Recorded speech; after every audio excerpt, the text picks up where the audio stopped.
Welcome, developers. Hello to the Call for Code live session. My name is John Walicki, and I'm an IBM developer advocate. I'm really delighted today that we're going to have Andy Meira join us for a conversation about OpenEEW and earthquake data. We're going to spend the next 60 minutes talking about the earthquake sensor network that they've established in Mexico and then also now around the world. As an open source project, we'll talk about some recent announcements that the Linux Foundation and Grillo have recently published. We'll dive into some code and we'll look at the sensor network that they've established.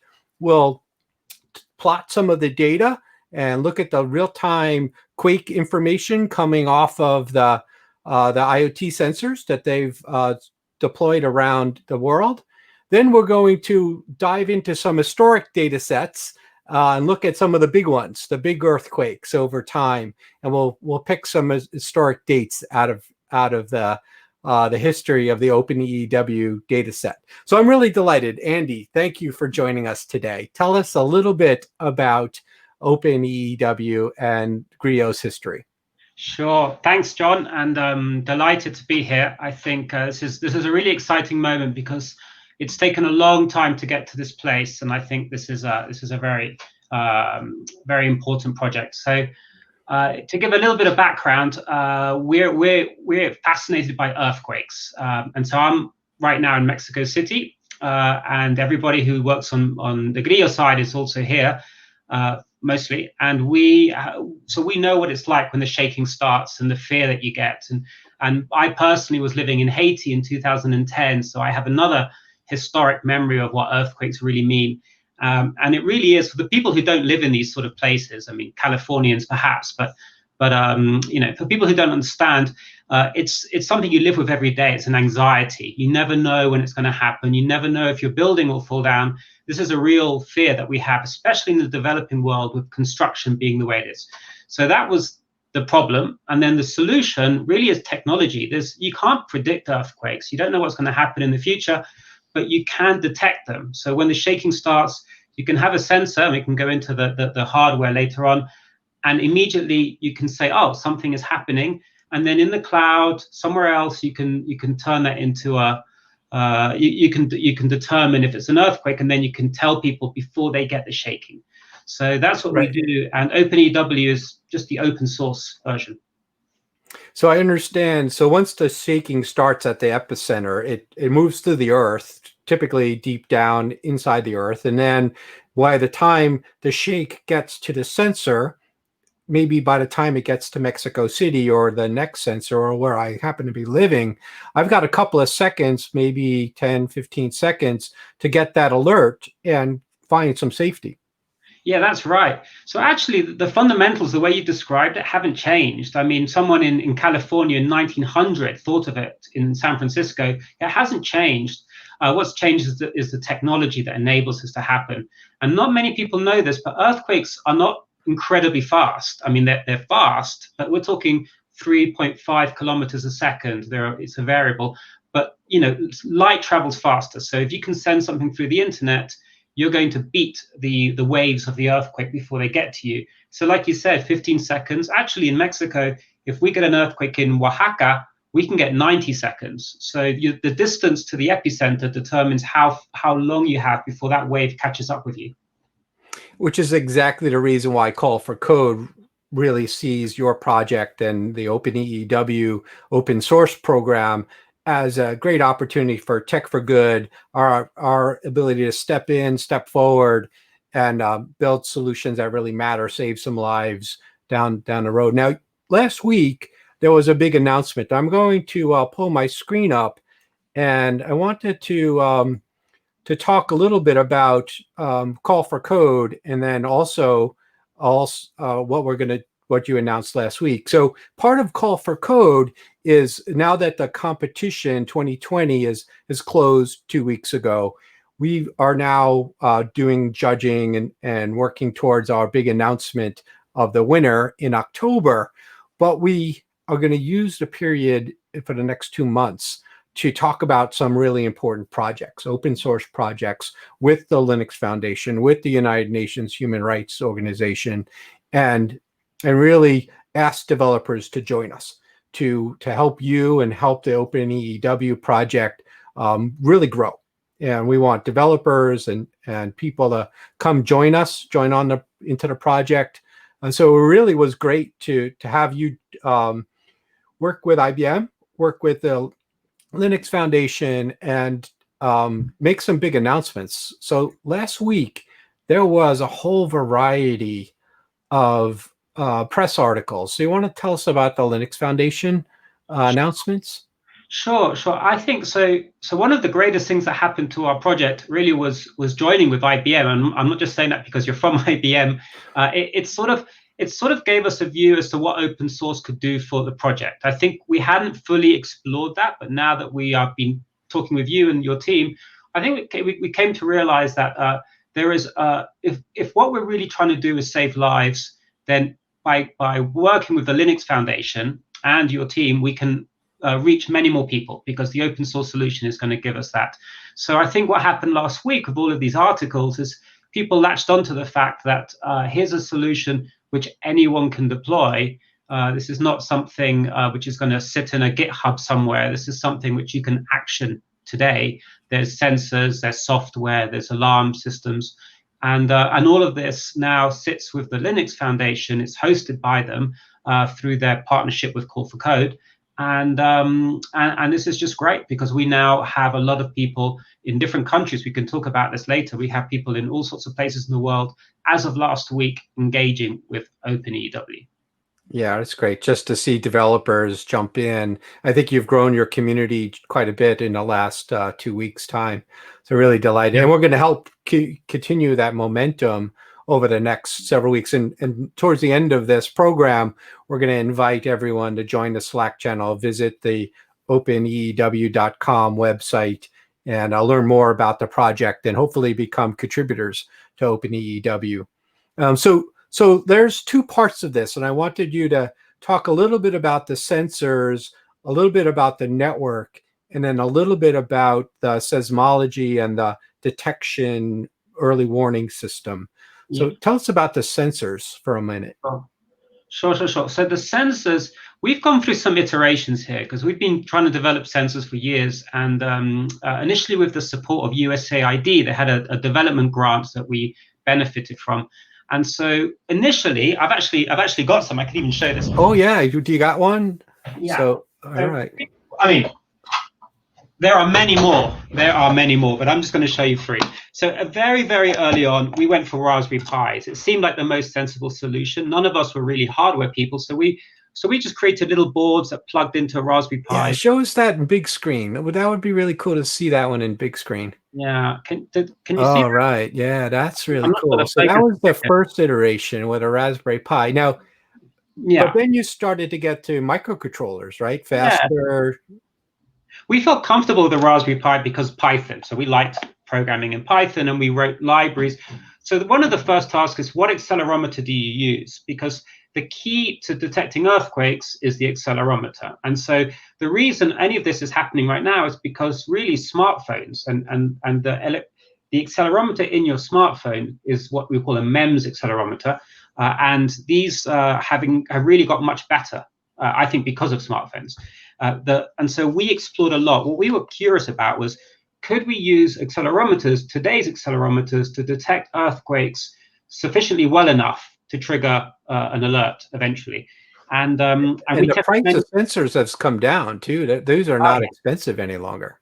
Yeah, well, the ones we use sort of are, I mean, relatively. So they're not expensive compared to what a traditional early warning system in Mexico or the west coast of the States or Japan use. They're not expensive compared to that. Those cost $10,000 for a seismometer. The accelerometer we've chosen for the OpenEEW is an ADXL355, and it costs about $40. But it's way ahead of the ones in your phone, which cost about $5. That's the difference.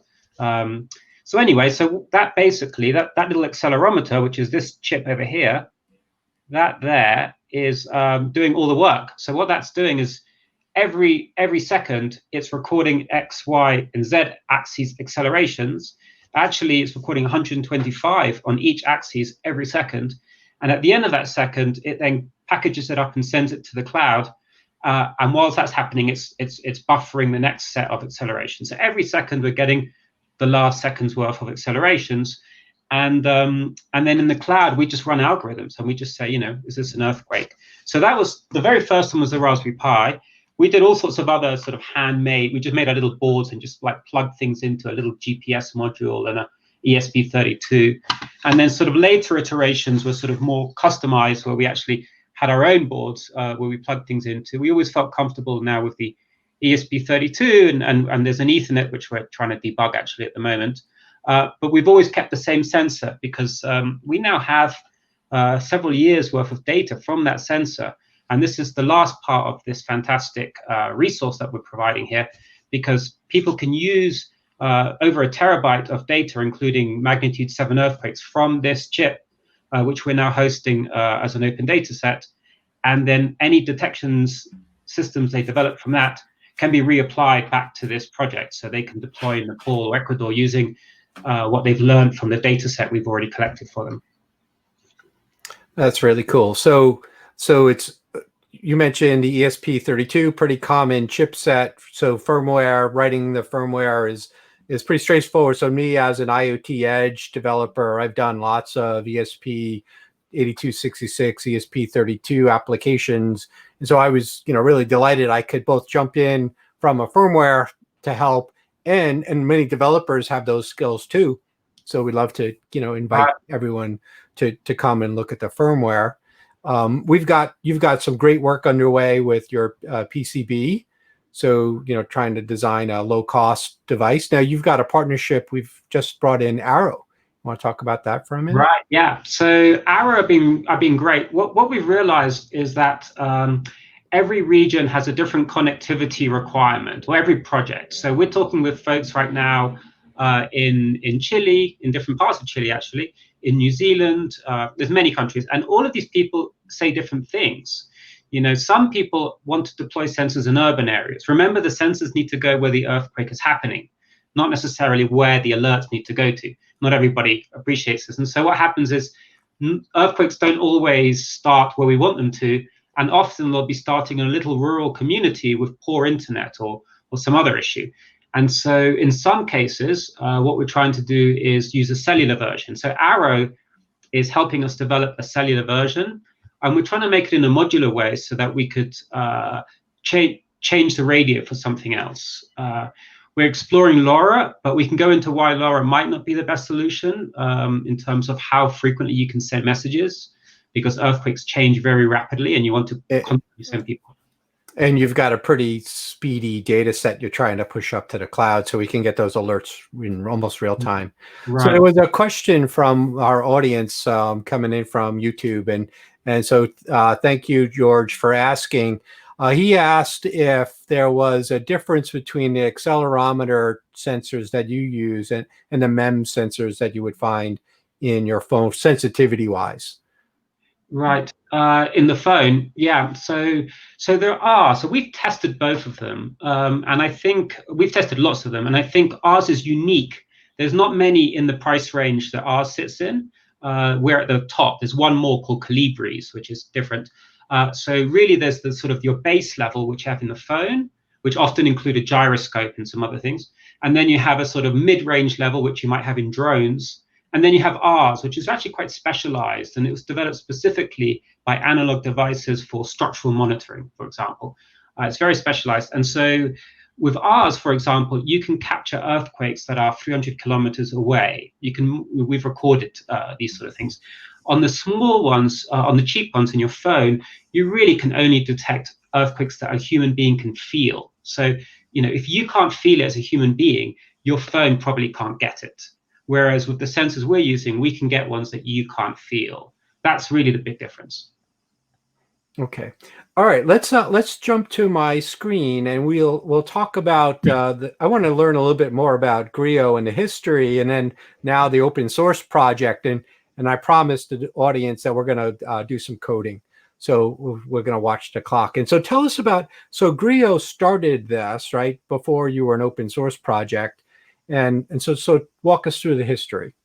Yeah, yeah. So it was a tricky business, to be honest, and it still is. We have a niche that we're trying to capture. So there's a whole business angle to what we're doing in terms of how we sort of scale. But there is, I mean, we are all mission driven. There's no doubt we would be doing this if we didn't care about this in a big way. So the fact that we all live in Mexico and that I was living in Haiti helped us to sort of focus in on this. And I think the real genesis of this was that there's only a handful of early warning systems in the world, which cost up to $1 billion, and they tend to be run by seismology departments in universities in coordination with governments, and usually after huge earthquakes, which kill a lot of people. And so what we tried to think about was, hang on, can we use IoT components to achieve the same result? Instead of having to go through this sort of like long, decades-long process of development costing hundreds of millions of dollars. And also, do we need to be developing these very expensive stations, these seismology stations where you do civil infrastructure and bore into the ground and put these expensive things and then send them using all sorts of expensive satellite systems? Do we need to do that? Or can we not just build hugely redundant networks, networks with redundancy using cheap sensors? Because the key is coverage, not so much quality, but quantity. So that was the idea, and I think we sort of hit upon a sort of set of tools that now anyone. So great opportunity for IBM and Call for Code and our Tech for Good programs to really jump in. And now that you've become an open source project, you've stood up an OpenEEW webpage, and so you can developers can kind of come here, learn about the project, learn about the sensors, learn about some of the detection algorithms, and then also on this, getting alerts to those that are in most in danger. So I wanted to jump over to the open source project because that's sort of where we're going. And we're going to talk about Node-RED today, but there's a number of projects here in your Git repository. So if you go to github.com/OpenEEW, there's the website itself, so we can go and manage the website. You've got an introduction. I saw you've got your sensors, so the firmware, the hardware, the PCB open designs are published there. There's a whole set of algorithms in the OpenEEW detection repository here, and you can dive in if you're interested in seismology, detecting earthquakes. That's a great place to go. We're actually building a Docker container with all the components that you need inside of it to help you do detection. So if you're a developer and want to join us in the detection repository, that's a great place to start. We've got a number of dashboard stories, and this one just started, right? 9 days ago. Yeah. We're thinking about how do we display all this information? And I'm going to show you a few things that I built, and I'm not a seismologist. Yeah. I jumped into this project with you maybe a month or two ago, and I was building dashboards, and I'm like, Andy, what does this mean? Show me, how do I detect an earthquake? Yeah. Well, we're going to get into that. I'm not a seismologist either, but I've got to say, seismologists look at what we're doing as sort of like, entry-level stuff. And I think the real challenge and the real opportunity for us here is to, what I often say is, abstract away the seismology and turn this into data. And can people look at the data and take results from it? Because the seismology aspects, I think we can cover. Right. And so you've got a couple of different programming models. There's a Python library. There's Node-RED, which we're going to dive into in a moment. Yeah, we just started an app, so a React Native app. I know some of the open source community is chatting about that in our Slack workspace. And so really great opportunities for developers to come and join. Field is pretty open right now. Now, on your team, there is actually some real seismologists, and they're guiding us along the way. But I've been excited to see how quick things have picked up in the last month. Yeah, for sure. So I think it's really important that we have those seismologists. One of them, Diego Melgar, is really a world expert on early warning systems, and anyone can read his papers. And he's there on Slack helping us through many of the options. The real promise will be machine learning for the detection system in the future, and I welcome anyone involved in machine learning, anyone at all, you don't need to be a seismologist to come onto our Slack and talk to us. We've created a guide for how you can look at our data and turn it into a detection system. I wanted to add, John, we have a question here. Can you process the data locally? And I think the answer is yes. It depends, both through Node-RED, which we're about to look at, but also through the Docker, because the Docker contains an MQTT broker, much like Node-RED has, plus it contains some other features for saving data and processing it. Right. And this is an interesting edge project. What attracted me most was, since I'm an IoT edge person, what can reasonably we do? It's a high-speed, real-time data set. Can we detect the interesting anomalies at the edge and then report up the alarms? That's one technique. Or if we're worried about deploying these low-cost sensors that have intermittent connectivity or low power requirements, you can't do all of that edge processing, and you just want to get the data up off the cloud, up to the cloud, for where we can do a deeper set of analysis. So yes, that George is right on that. There's this tension between edge processing and doing cloud processing. I think sorry, John, just to add to that point, I think right now, for anyone who wants to understand, we don't do much edge processing. If you look at the firmware, we send everything, and that's why we have so much data. And it's been beneficial for training algorithms. But going forward, I think people should help us if they possibly can, or we should help ourselves here, but we should be taking some of what's happening in the cloud and put it back onto the firmware and do edge. Right, absolutely. So we at IBM team, when we announced with our Linux Foundation partners and you last week, we wrote a blog post, and there's some great assets here. Both Daniel Crook and Pedro Cruz talked about their experiences deploying some of your sensors down in Puerto Rico. I know we've got a few now in Puerto Rico. You've got a sensor network, not just in Mexico, but elsewhere. Yeah. So Mexico is the strongest one, and anyone who wants to work with the data can use that because it's a good functioning network with density. But we have some sensors in Costa Rica. We have 10 or 12 in Chile. We have just recently one in New Zealand, and we have the ones in Puerto Rico, which we're so excited about because Puerto Rico could be the start of a Caribbean solution. Imagine that a network in Puerto Rico might affect the neighboring islands, Dominican Republic, and then the East Antille on the other side. So you can, one island protects part of the other island, etc. It's very exciting. Right, and we remember what happened in Haiti 20 years ago. So now so the partnership was great with the blog entry, and thanks for joining. But I built a set of Node-RED dashboards, and we actually turned this into a tutorial, and that's what we're going to cover for the next 30 minutes or so, 35 minutes. We're going to look at some of the data sets, some of the real-time sensors, and we're going to build some dashboards, plot the data, do some historical analysis. And so that's what this tutorial really lets you do.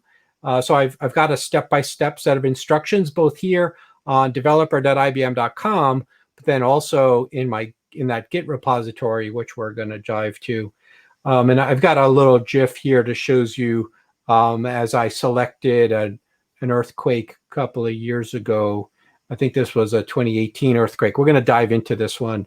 And as I chose a particular data set in my dashboard, I start to plot the earthquake, and we see it's, we replay that event and all of the aftershocks over the next hour or so. It was kind of clever. And we'll take a look at that in our dashboard. So a little bit about Node-RED. So Node-RED's low-code programming environment, really well suited for IoT event-driven programming techniques, and obviously sensor data, seismology data is the perfect scenario for this. And MQTT has been one of the strong foundations for Node-RED. I work very closely with Nick O'Leary and the IBM team and the open source community that are extending Node-RED in all sorts of interesting ways. And so we're thinking about building some Node-RED nodes for OpenEEW, and that might be an interesting project for developers to join me on. So what we're going to learn today is we're going to install Node-RED. I both have it on my my local laptop. I've installed it in IBM Cloud. We've got a Node-RED starter application. I built one of those, and I imported my flows, which I give you in my Git repository. And then we're going to look at some of the algorithms that can detect shaking. And hopefully you'll give me some insights there, Andy. And then we'll actually start to build 3 different dashboards. So I've got some instructions on what prerequisites you need. Now, when you install Node-RED, you get just a basic set of nodes. There's over 3,000 nodes that you can extend in the palette. I need 4 of them. We're going to use Node-RED dashboard. We want to build a map, so we'll take advantage of Node-RED Contrib Web World Map. And then we want to send alerts over Twilio. So we'll install the Twilio node. And then I want to build a table of sensors and some of the readings, longitude, latitude, location. So I need the table node. I was able to do this just the other day in about 30 minutes, stand up a new instance, import my flows, set up the configuration, and I had some data. So Node-RED, those of you that have not seen it, it's visual programming technique. You've got yourself a palette of nodes on the left side. On the right side, you've got a set of debug or configuration panels. And in the center is where you have a flow. And that flow lets you build a program from one node to the next. You're passing messages. So event-driven, and as events come in from MQTT, we're going to pass those messages on and build a dashboard with the real-time data. And so the first, and I'm going to very quickly tell you about what we're going to build, show you them, and then we're going to jump to the code. What do you think, Andy? Sound like a good idea? I think great. I wanted to add something. One of the reasons I'm so excited about Node-RED is because it's sort of it's a perfect fit, because the data that's coming from the sensors, the way we've rated it in the firmware, is already packaged in a JSON format, and it's being sent to an MQTT broker. And this is completely native within Node-RED. If you were doing it in Python, you'd have to create a PAHO client and et cetera, et cetera. In Node-RED, it instantly understands a JSON, and it has MQTT in nodes already. It's just plug and play. You see the data straight away. Right. So we've got, and that's exactly what I did about a month ago. I said, wow, what do I do with this data? And so I built 3 dashboards. I've got 3 examples in my tutorial. So the first one shows us the sensors, where they are located on a map. And then if there's if it detects an earthquake, it sends a message. And so that's like the very first one that I built. And then the second one, I wanted to dive into the real-time data itself. So as you've got a list of, a couple of dozen sensors. I wanted to pick one of them, or, over time, click in and see mostly I'm looking at jitter, but if the big one were to occur, I would see it live, and hopefully we won't see that on our stream today, just for safety reasons. And so that's the first one, the second one. And then the third one, I got tired of looking at just the jitter, and I asked Andy, I said, Andy, tell me about some of the historic earthquakes. And I looked back in the data set, and so when you download it, it's a giant JSON set of just numbers. And so I figured out how to parse through the JSON and build some dashboards. And so that's what we do in our last one. You have to kind of build a little selection dialog, pick the day, pick the time, pick the specific 5 minutes, plot the sensor, and then look at that historic view. And so that's our third one. And they look like this. So here's my Git repository.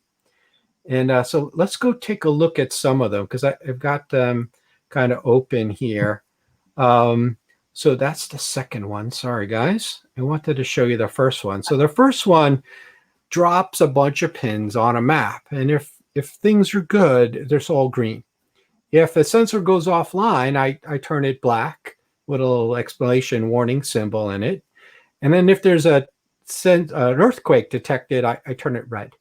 And so my flow has 2 test harnesses. So we'll fake one being offline, and we'll fake an earthquake, and my phone will buzz, and we'll see what happens. And so that's the dashboard I built. Very simple, right? It's no buttons here. It's just a map with some pins, just as a getting started. How is the network performing? Are sensors online? Any of them offline? Have they checked in recently? And if I see an earthquake, can I send an alert? So that's the first one. I got to say, John, this first one it's the first thing we would want in an early warning system. You want to know, is your network okay? Is there anything not wrong with the network? Because if there is, you might miss an earthquake and you might not give an alert. So you need to know the status of your sensors. And I just want to add, we had a question here, and actually this visual aid helps us. Someone asked if you could use like a 2.4 gigahertz network to do a mesh system of sensors. I would say maybe not. I mean, you could, but the distances you want between the sensors, are 10 kilometers, 20 kilometers. So you start to go outside of the range of what a mesh could do, maybe LoRaN, et cetera. But you really need to cover a huge area with your network. Yeah, and we'll be able to zoom on the live map in a minute, because this is a big chunk of Mexico right here. The sensors are spread out a couple of many kilometers apart. So then the second one, let's go take a look at this second example. And the idea is that you select a particular sensor, and depending on, you pick one of the MX14, and where is it located here. And then you'll notice that we're just mostly looking at jitter, and we'll talk a little bit about what we're experiencing from this is just noise, mostly everyday noise, cars, trucks, people in buildings, wherever the sensor happens to be located. But it's when you start to see some really big swings, that's when it gets interesting, I'm sure. So that's the second one. And then, so XYZ, right? So we're getting XYZ coordinates. And then on the third one. Sorry, it's worth mentioning, John, that the sensors are typically installed in what we would call noisy environments, in buildings. And we do that because those are the easiest places to install them, instead of digging a hole in a green field and wiring it. So part of what we do is we have to, we'll talk about detection later, but it's very useful to understand how noisy is the installation of a particular sensor, this dashboard. So you want to get the baseline here. Good. Okay. And plus, buildings have power and Wi-Fi and bandwidth up to the cloud. Yeah, exactly. Cool. And then in our third example, we're going to have fun with this third example. We're going to select a day, select a time, select a sensor range. We're going to maybe do some autoplay so we can look at the aftershocks. We'll pick the sensor we want to look at, and then we'll retrieve that data from the open data set up in the cloud, and then we'll start to plot it. And then not just the big one when it starts, but then also the aftershocks. And we'll walk through some of the aftershocks. Now, this happens, that was, we'll remember that date, right? So 2018, February 16th, 2300 hours UTC. So we'll go take a look at that one. And then we're going to look at some more recent ones. This was an earthquake in Puerto Rico, both in June, and another one just at the beginning of August. So we'll go look at some data sets around that. All right, so let's dive in. I think before we can, I want to get to code, right? But we should go talk about the algorithm itself, because I'm getting this fire hose of accelerometer data. And I was, curious, what was I looking at and what am I looking for? And so there's a number of techniques here. And what we're really looking for is the shaking algorithm. How quickly are we moving? And we can do that with something called centimeters per second. So let's dive in. Tell us a little bit about GALS and the seismic shake activity algorithm. Sure. So GALS is the unit that we're sending from the sensor, and GAL is a unit of acceleration. Simple as that. And as you said, 1 centimeter per second squared, and it's very useful. And GALS is also related. There's a scale called the Mercalli modified scale, and it uses GALS to determine how strong the shaking is. So anyone can look up the Mercalli scale, and there, different levels of shaking, which are actually sort of subjective, can be associated with different levels of GALS. So we know, for example, 5 gals, you're going to really feel that. 1 gal, not so much. And then huge earthquakes we'll see in your example, huge earthquakes. But gals are a very important number for us. Okay, so when you describe that to me, turns out, let's go just take a look at this algorithm. I have to figure out centimeters per second squared. So I took the square root of the sum of the squares of each component. And so I just do so that this is JavaScript. And so I'm getting the data set they're in, traces XYZ. And I, kind of grab each sensor. So every packet, every second, I'm getting, 32, 120, depending on the sensitivity, sub-second arrays of data. And I run through it pretty quick. And I do just a very quick math square root plus, the square of XYZs. And whoa, I said maybe an earthquake. And if it's true, I send them. If it's not an earthquake, I just end.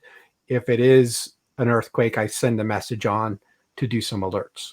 Right. I think it's important for the people to know, though, that this is a sort of this is great concept, but really this would give you a lot of false positives. So this is a good.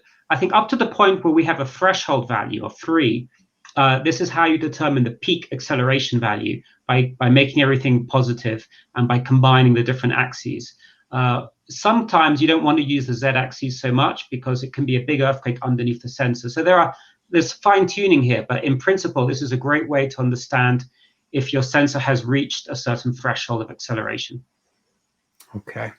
And now there's other algorithms too, STA, and do you want to tell us about that to reduce some of the false positives? Yeah, so folks can go to the Docker container. In fact, we want someone to turn this in. If someone could help us, we'd be grateful to make this into a node-RED node, because we've created an STA-LTA algorithm, which is very common in seismology. And that's much more effective than just looking at peak accelerations. Because in an STA-LTA, which stands for short-term average, long-term average, you're actually looking at a small window of accelerations and you're comparing it to a trailing small window with a trailing big window.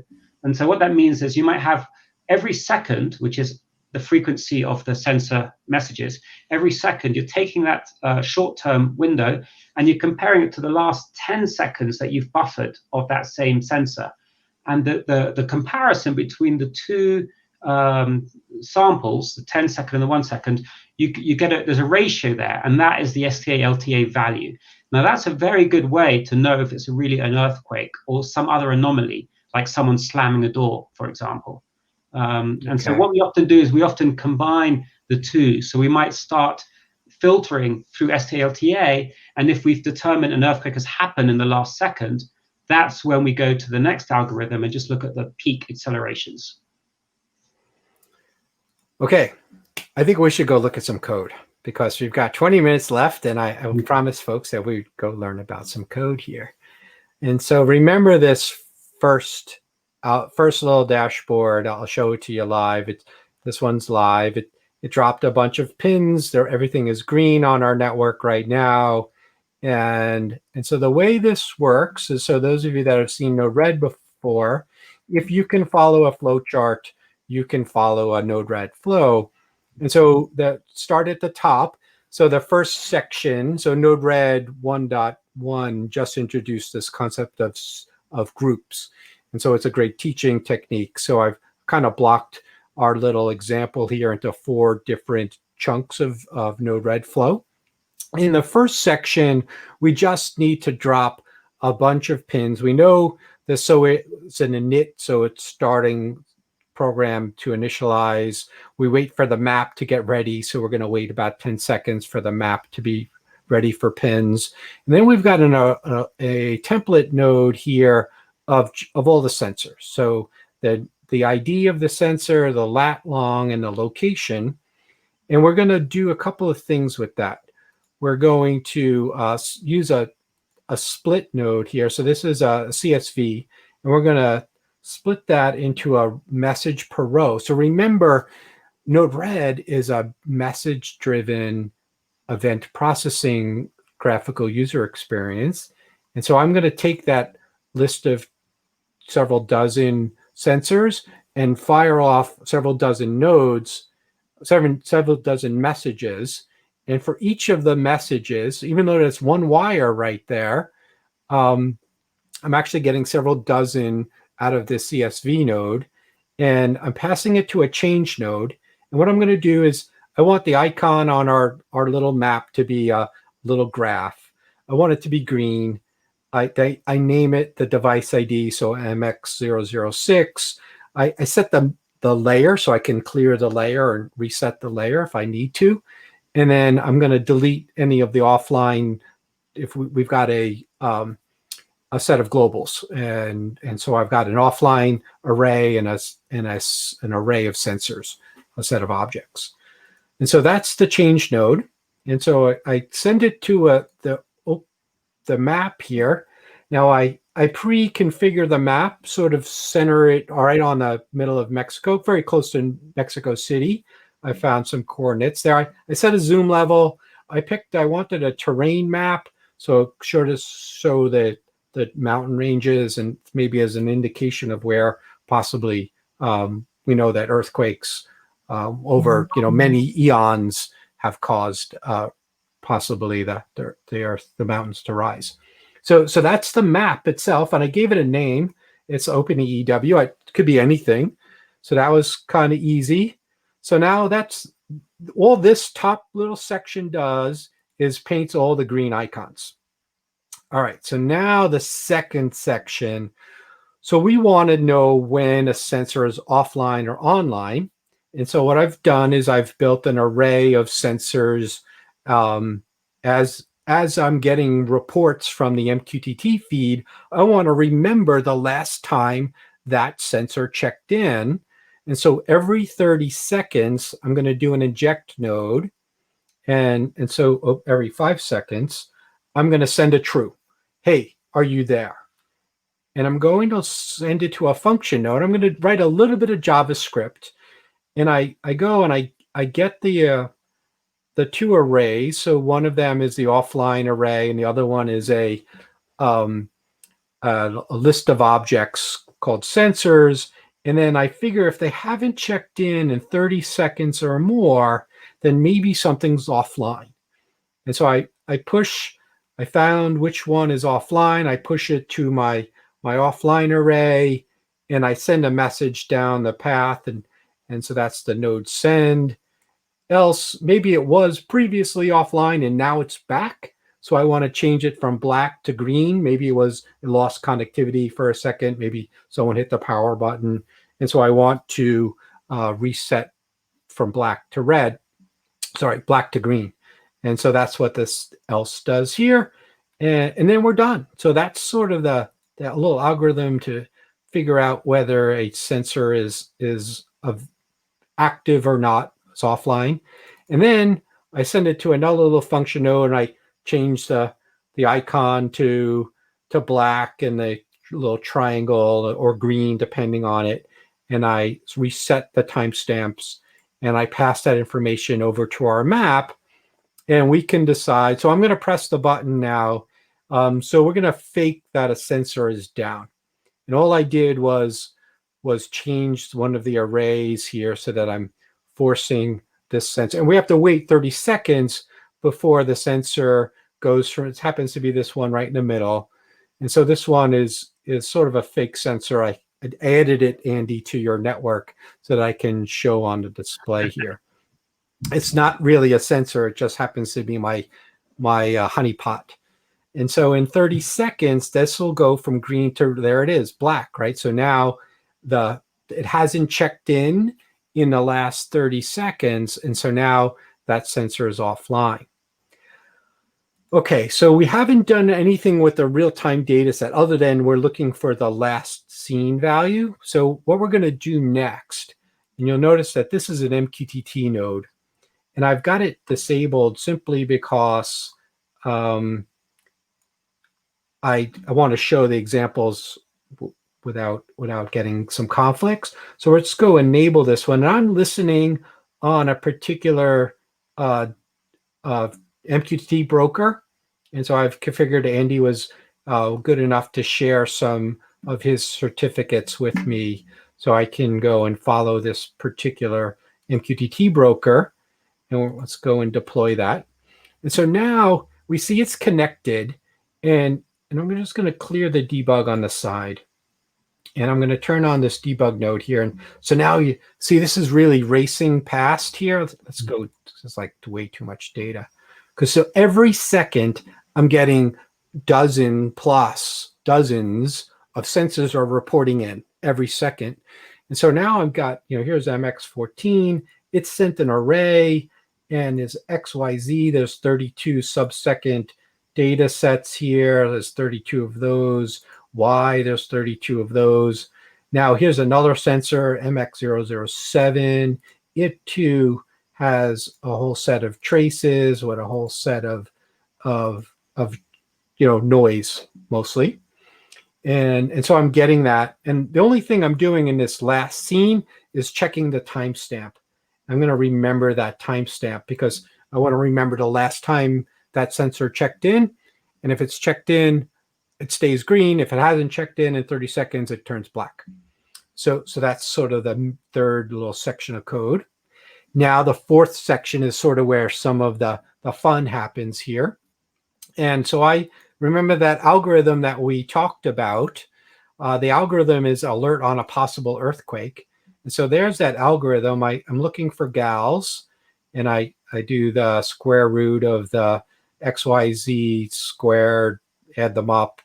And if it's greater than 3, maybe it was an earthquake, and I set a flag and I pass the message on.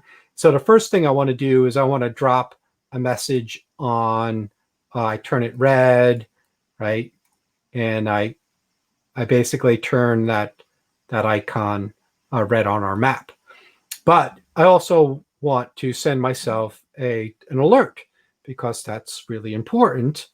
And so I've got here a Twilio node. So I went over to my palette and I configured my Twilio node with my particular account details. So if I go search on Twilio, I grabbed one of those and I configured it with my settings.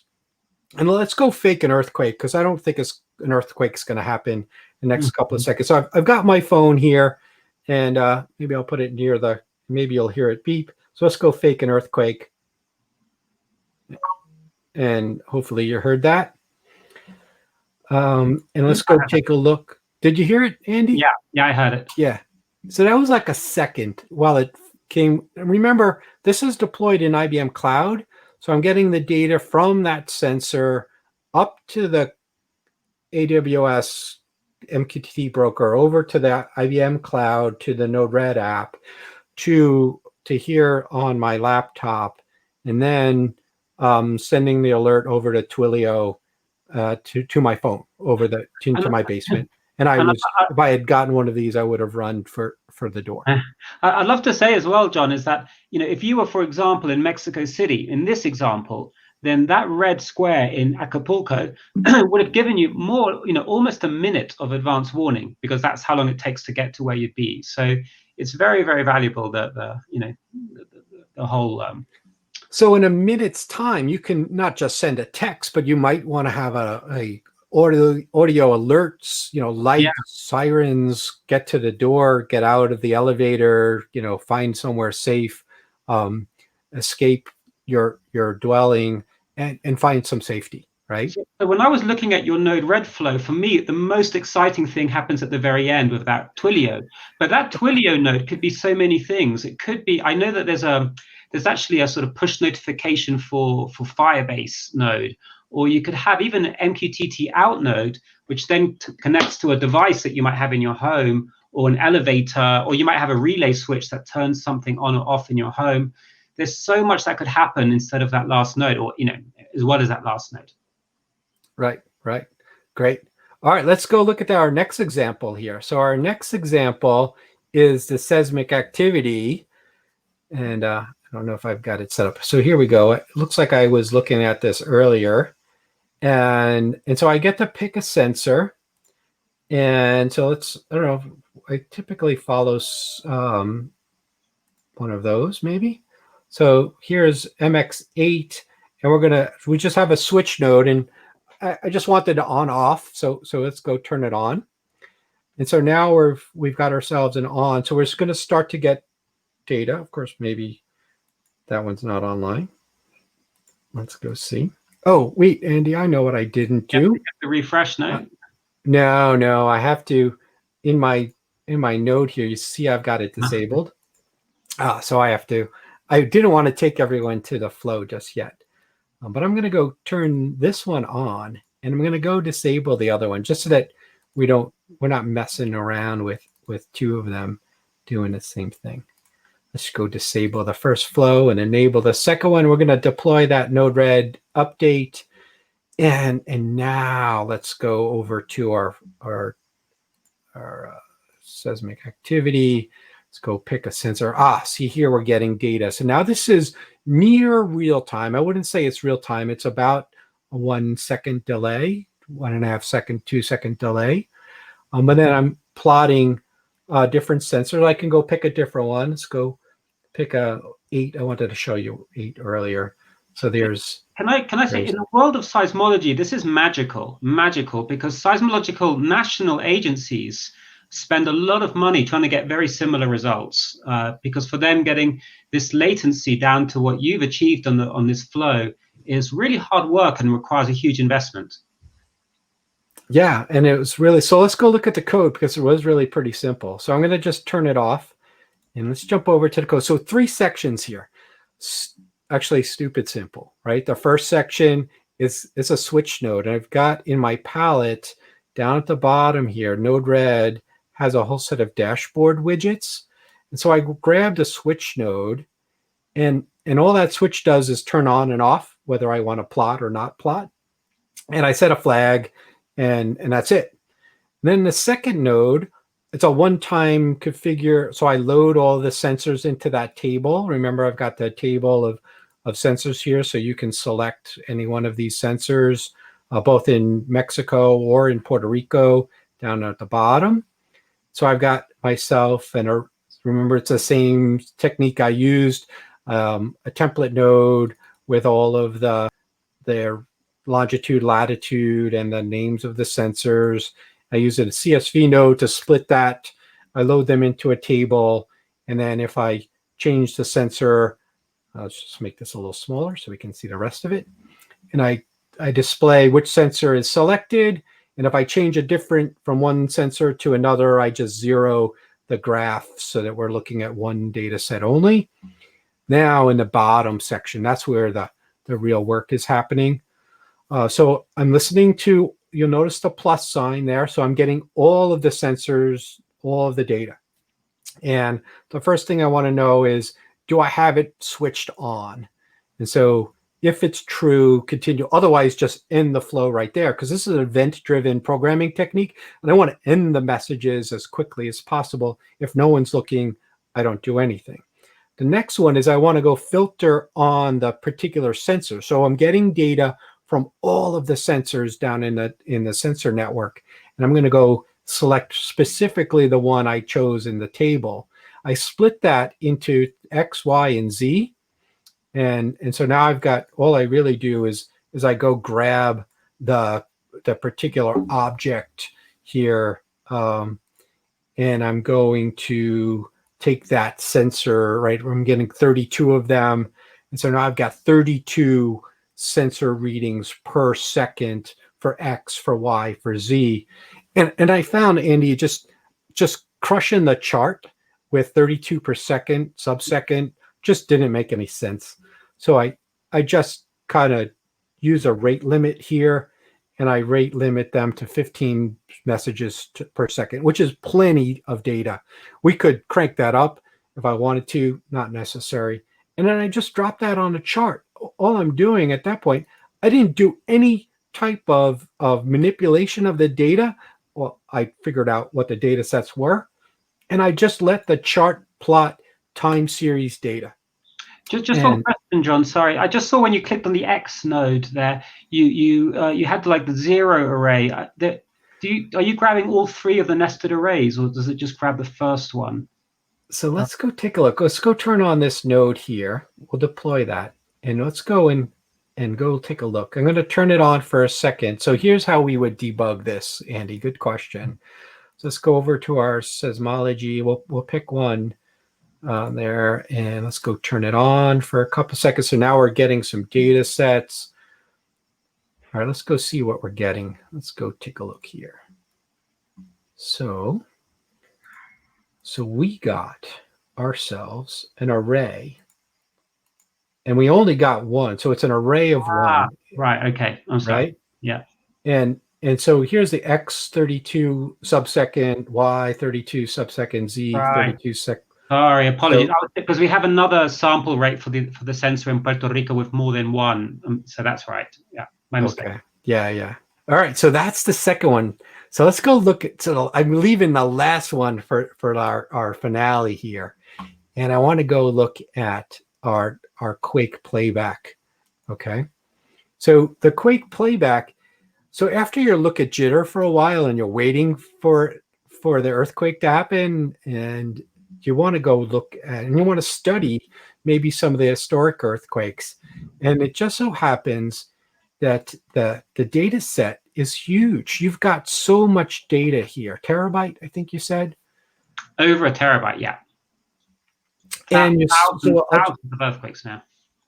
I'll jump back to the very front here. So if I go to records, you've got it split by country. So I can drill down in Mexico. I can go pick a particular sensor. I can pick a year, and then I can pick a month, and then I can pick a day, and then I can go find an hour, and then somewhere in here I can, okay, I could go download. I'm going to say cancel, but I can go download this JSON-L file, and it's a it's a chunk of data, but I don't know what to do with it yet. So, but it's just because it's numbers, and I do that in my dashboard. So let's go do that. I'm going to go pick a day. I'm going to scroll back to 2018, because tell us a story while I'm doing this. What happened on the 16th of February, 2018? Yeah, so that was we were working in the office, and the shaking was pretty crazy. So we all ran out of the building. Actually, I broke my phone on the way down, which I was upset about. So I just bought it, and we ran out, and everything was fine. But it was a bit of a shake, because just recently we'd had the 2017 earthquakes, which collapsed buildings near us. So for us, it was definitely something very scary. Yeah. So you can go and launch this in a new tab, and remember, I actually navigated to it itself. So there's the JSON objects that I'm going to plot, and so we can see the earthquake just starts at that point, and I've got a next button, so it goes and gets the next record, and then it plots that, and I can go get the next one. I'm going to look at some of the aftershocks. So I can go and play by manually clicking the next button, and I can go study some of the aftershocks. That was a pretty good size aftershock, and then some smaller aftershocks over time. And then I got tired of clicking the next button, Andy. So I built a little autoplay button into it, and so you can kind of select how many minutes you want to play forward. And so I kind of built a flow that does it. So let's go look at the code itself. Fantastic. Right? I just want to add, John, that anybody can go to the Mexican Seismological Agency catalog, or even the USGS. They can find earthquakes there, and then they can search for them using this inside of the data set. Yeah. So this one's a little more complicated. It's 5 sections. So the first section just does the set a day, set an hour, pick the range, the autoplay. It sets some variables. The next one, I go build the URL. So I have to go build that, what data set am I going to go and download? So I go and construct that here in the build a file name. The third section loads that array of the table of sensors. Same technique, right? I've got a template node and a split CSV node. I load the table up, and then depending on which one gets selected, if I pick a different one, I zero the graph. And so now we're getting towards the bottom of our flow. And so there's a little bit of logic here to do the next data set. And so you kind of loop through the autoplay. You can see the autoplay looping through. Now, what was interesting about getting the next button is because we were at the 2300 hour, 40 minutes, and then I got 45, 50, 55, 60, and then I got to roll over, not just to the next hour, but to the next day, maybe to the next month, maybe to the next year. So there's a little bit of fancy programming in this function node here. Basically, translate that back to a Unix epoch time, and then I add whatever number of 5 minutes, and then I convert that back because it could be a leap year. So this little algorithm will detect whether you want to go next on a February 28th of a particular leap year. And so I do get it right. So I was a little proud of this particular chunk of code as I thought through how I wanted to get the next section of chunk of data. Then this is what happens next is if I go retrieve the data set, I go build. So this is where the magic actually happens. This is an HTTP request node. So I went over to my palette, and there's a particular node here called HTTP request, and I've built that URL up to the open data set, and I get back that JSON file, right? That array. And then this particular function with maybe 50 lines of code loops through, and I build a chart X, Y, and Z. Really not too hard, since I'm just pushing the XYD. It's time series data, so pretty straightforward. I think the only little tricky stuff is, if I don't download it correctly, maybe the sensor wasn't active at that particular time, so I throw an error, and I've got a little alert here that shows an error. Other than that, I pass that array of set of data to X, Y, and Z, and I get those graphs, and it's pretty awesome. Amazing. We have some questions here I wanted to address. Someone asks, where can they get the data? So this is all freely available, right? This OpenEW data, the historic, but the live data, I think at the moment we're trying to work out how we can share that. So that's not there. And someone also asked, how many gals was the earthquake that you just showed? Oh, do you remember? It was 7.2 magnitude. Yeah, and in gals, so the gals depends on which sensor, because every sensor has a different reading of acceleration. And I think in this one we had like 60, didn't we? Oh, 60 or 80. Yeah, let's go back. Do we remember what time it was? I think it was this timestamp here. Let's go next. Now, we're looking at some aftershocks. So this here hits almost 100. Yeah. And then the next array, it's you see here we're like getting close to 100. Now, this particular sensor, where am I? Sensor 6, wasn't necessarily right on top of the earthquake. Let's go take a look. I think let's go over time because we're kind of excited here. You can tell a lot, just for people who, this is a little seismology trick. You can tell a lot about how far away it is from the epicenter, because if its horizontal axes are much greater than the Z, it means that it's traveled horizontally until it hit it. If the Z is very large, it's usually underneath the sensor. So it tells you a lot about its relationship in space to the earthquake. Right. So yeah, I just picked a sensor that Pedro Cruz deployed down in Puerto Rico near Ponce. It's on the southern side of the island. And so there was an earthquake there back August 7th. And so I went and I selected that particular data set. So remember these numbers up top here. It says August 7th, 2020 at 3 a.m. UTC, 2700 minutes. So I went and keyed that in. So the 7th of August, 3 a.m. I want this particular 5-minute range. Let's go retrieve and plot. Now, the sensors that Pedro has are the newest ones.